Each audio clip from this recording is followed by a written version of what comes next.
নৌকার কথা একটু ভাবো, দুনিয়া করতে মানা নেই। নৌকো ডাঙ্গায় চলে না, পানিতেই চলে, পানিতেই চালাতে হবে, কিন্তু সব বি কেয়ারফুল, কিন্তু সাবধান। পানিতে তো চলছেন, চলতেই হবে নৌকা নিয়ে যতটা চলতে চান, কিন্তু পানি যেন উপরে না ওঠে নৌকোর। মৌত পর্যন্ত দুনিয়া নিয়ে চলতে হবে। দুনিয়া যদি না করেন খাবেন কি? ভুকা মরবেন। দুনিয়া যদি না করেন তো উলঙ্গ চলবেন, কাপড় লাগবে না। দুনিয়া যদি না করেন, না কামান, তো ধূপ তাপ বৃষ্টি বাদলে কি গাছের নিচে, বট গাছের নিচে গিয়ে থাকবেন?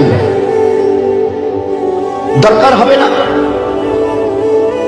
রাত্রে কি গাছের নিচে ঘুমাবেন? একটা বিছানা টিছানা কিছু একটা লাগবে না। দুনিয়া তোমাকে করতে হবে, কিন্তু একটা কথা মনে রেখো, এই দুনিয়ার জন্য এই জায়গায়